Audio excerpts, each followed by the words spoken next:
Hi, this is Jayma, and welcome to a decade of trouble. Trouble with convicts. Lots of trouble. Yeah. Awesome. Okay, so let's start with I would love to know, what do you think it is about the Surf Lodge that's made it so special? I mean, I have to say, from day one, right? It's basically the community that surrounds. It's the Montauk. Um, it's the fishermen, the surfers. It's kind of we used to have a place in Southampton called Kane, and it was basically you leave the city and it's the same people that you would see on Saturday night. And the reason why I fell in love in Montauk is because you sort of you can you can show up in flip flops and a sarong, and nobody really cares, right? So it's the true idea of leaving the chaotic, city, and kind of letting your hair down, for lack of a better word, and just being in a true beach atmosphere. I'm from Brazil, so for me, it really felt like a home.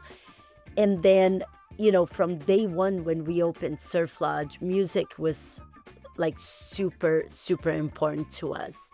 I mean, I'll never forget. I think I was still maybe at Rolling Stone magazine when I first came, before we were working together, just as a guest to the Surf Lodge. But I think you treated you treated the music seriously. You treated the musicians well. You had good sound. And I just remember being like, I know this is a restaurant and a hospitality venue, but I think the music itself was as good as it gets too in the city. And obviously the caliber of bands respected that, and that's why they came back year after year. I'd love to talk about a few of the highlight shows that you still remember. Rufus Du Sol, Anderson Paak, Lucas Nelson and Jimmy Buffett, Sophie Tucker, Edward Sharp. I just started listing it and I was like, I've just got to stop. One of the shows that I loved was Willie Nelson, and I remember the tour manager coming up to somebody. He must have said, "Hey," like back in the days, I was advancing and sort of like doing it all. I grew up a little bit from that position, but so they said he must have said, "Hey, where's Jayma? I'm supposed to meet her." And they said, "Oh, she's in the deck." So he comes up to me and he's like, "Hey, Jayma, so and so. So I'm just wondering where's the show?" And I'm like, "We're actually standing. This is the stage." He's like, "Ha ha, funny." I said, "No, no, no. This is like this is where we're doing the show." And he's like, "This is crazy. We just came from like Jones Beach. This is too small." It's like we're like, "No, don't worry." He's like, "It's not, Mr. Nelson. He needs like a bigger stage. He needs barricades." I said, "No, actually, everyone is super chill in the community. Don't worry about it." And the guy was freaking out.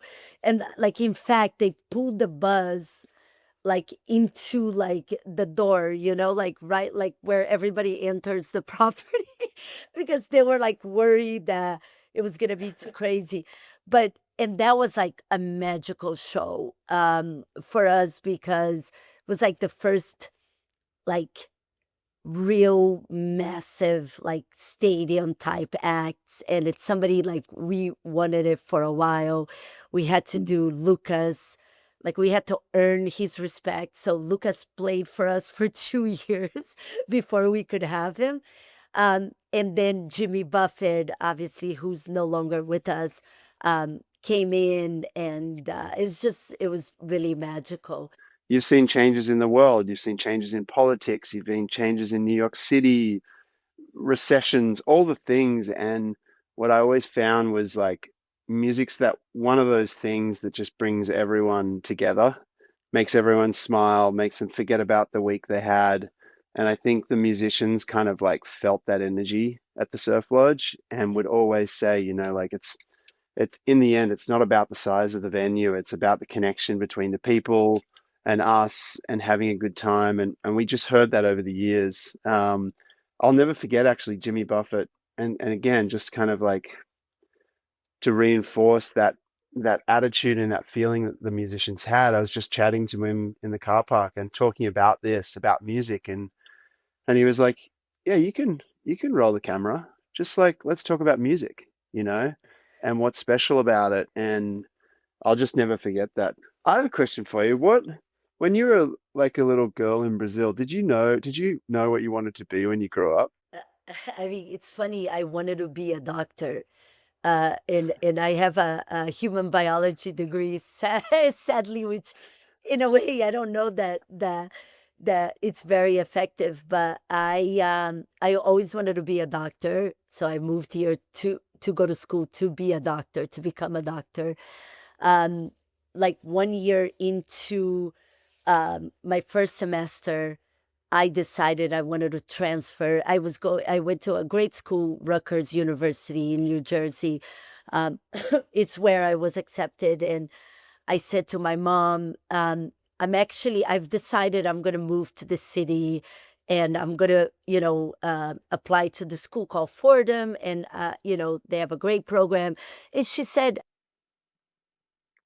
"You're crazy. We can afford, obviously, we barely can afford to help you in the school you're in, moving to Manhattan, 5X." And I said, "Oh, no, no, mom, I have it covered. You just have to help me somehow with the tuition." I did move to the city without thinking much.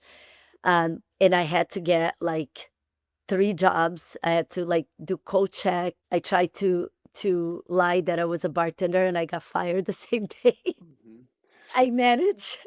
And so I moved into the city, and that's how I fell in love. It just kind of, I was like, I feel like I can do this. I'm learning Mhm. from all the way up from coat check to That's awesome. Yeah, it's funny. When I first got to the city, similar. I was in the city for a summer. I was supposed to go to England to do my master's in like social policy. I like wanted to save the world. Got that job at Rolling Stone, but I couldn't afford to live in the city still, and I got a bartending job. And I'll never forget, I was such a bad bartender that they knew that one of the other bartenders was stealing because one night my till was so much better than his. And I was so bad, they were like, there's no way that Pete beat him. That's part of New York City, though. You know, I you think got to that's do it like, you too. got to earn it. You got to do what you got to do. What do you think makes a great party? You know, whether it's Surf Lodge Aspen or just the city, like, you've been around enough, great venues and great parties. Like, what is it that makes a great party?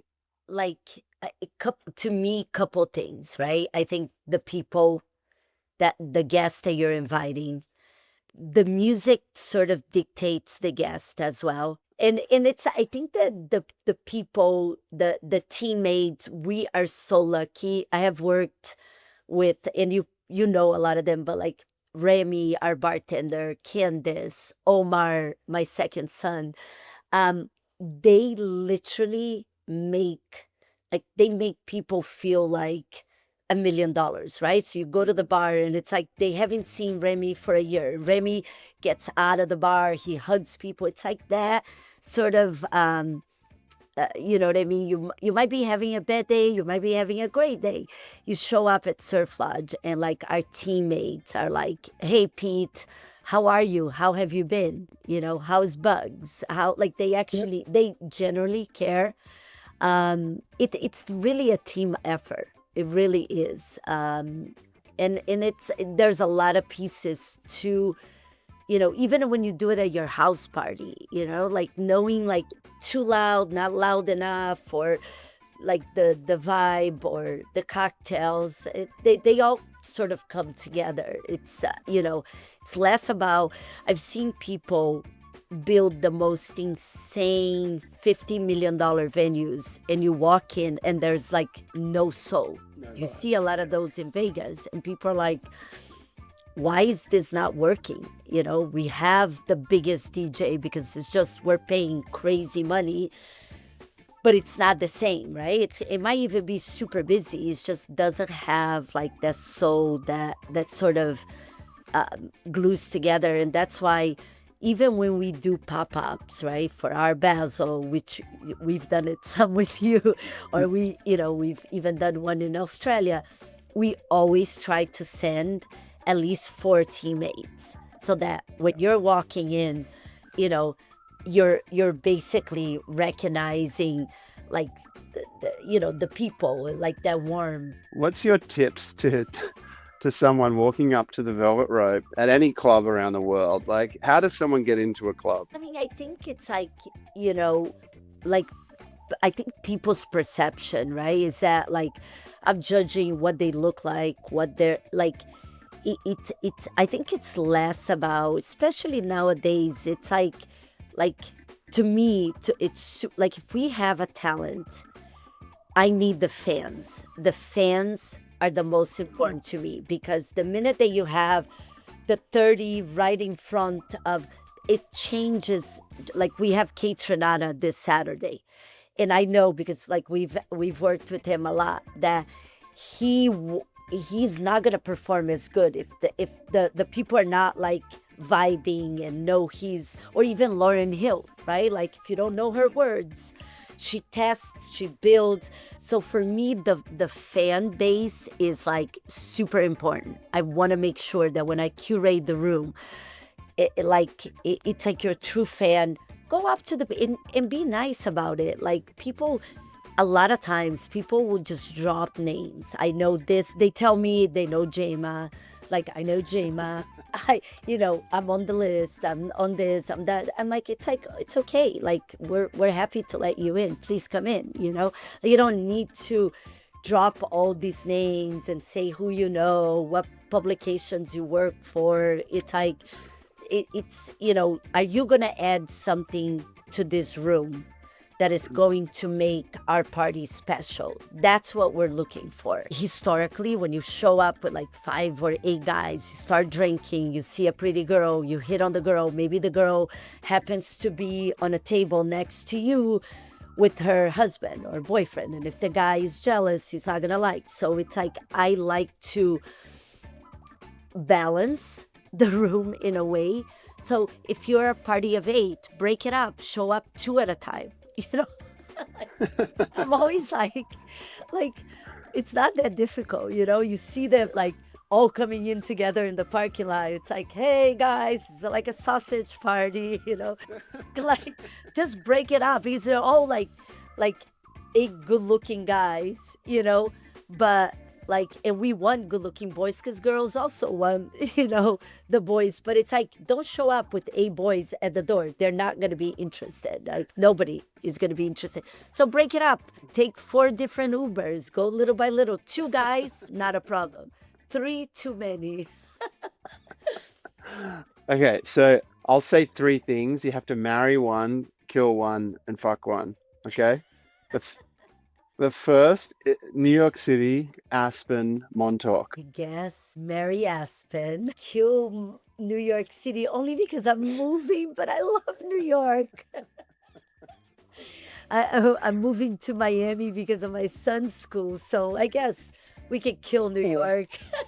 And I guess, I'll make love to Montauk, I don't know, on the beach.